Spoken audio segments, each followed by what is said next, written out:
Okay guys, Kin Sediti nak kongsikan cerita kepada kawan-kawan. Kalau kawan-kawan ada masalah anak yang jenis suka bawa laju, okay, kepada ibu bapa yang ada masalah anak-anak dia bawa laju, jadi ada solusi dia. Kita nak bagi dia pakai motor yang CC rendah. Mungkin kita ada satu je biji motor. Contoh kita nak bagi dia pakai Honda C70.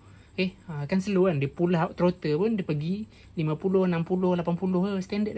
Jadi kalau yang dah ada satu motor, contoh motor LC, yang ni boleh PNP pada LC V1, V2, V3, V4, V5, V6 sampai V7 boleh pakai CDI siap mapping. Jadi apa yang kita mapping? Jadi untuk mapping ni dia ada banyak fungsi dia. Kalau mak bapak yang jenis orang panggil apa? Ranggi gitu, yang jenis kaki racing tu. Jadi mungkin dia nak pakai mod untuk pergi kerja, nak sedap bawa.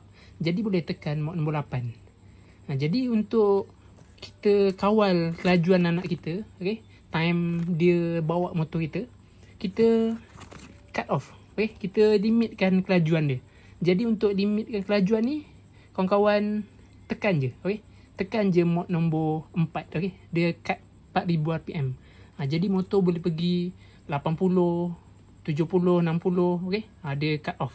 Jadi motor tak boleh laju lah. Jadi untuk keselamatan lah, sekarang kita tengok budak-budak yang bawa motor terlalu ekstrim lah. Kalau dia bawa terus motor power, contoh bawa RZ, memang power lah. Contoh bawa Y15 LC, tu kategori kapcai yang standard dia laju. Kalau tak laju, contoh standard C70, GBO, EFI pun kira kategori laju juga.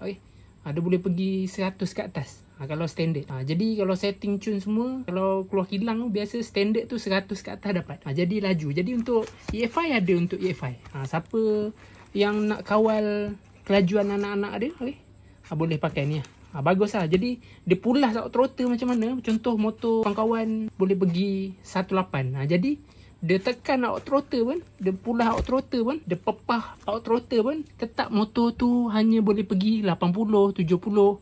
Walaupun motor kawan-kawan boleh pergi 200, dia tak boleh. Sebab apa? Dah ada cut off. Tekan je mod nombor 4. Jadi nanti dia bawa out throttle, papa dia tak boleh pergi lah. Jadi boleh lah kawal sedikit sebanyak.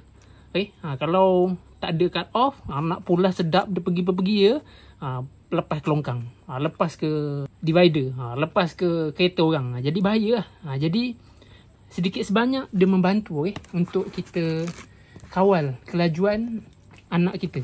Jadi kita tak risau lah.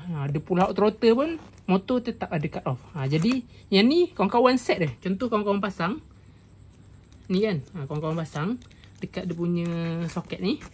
Dia boleh pasang, dia boleh cabut. Jadi pasang, kawan-kawan set. Set nombor 4, ada cut off 4000 RPM. Lepas dah set nombor 4, cabut. Lepas tu ni pegang, ni sorok lah. Ni yang bagi dia. Kan dia ubah apa payah pula. Jadi biar dia bawa. Biar ada out throttle pun motor boleh pergi 80, 70. Tu pun laju. Kalau jatuh pun boleh tahan. Tapi kurang lah daripada ada out throttle 18, 12, 14. Jadi lagi gila. Bahaya. Jadi kawan-kawan, untuk selesaikan masalah anak-anak bawa laju, tak ada sekatan kelajuan. Motor tu boleh pergi laju sangat. Jadi nak slowkan kelajuan tu, kawan-kawan nak order, WhatsApp nombor Kin Sediti di bawah. Terima kasih support.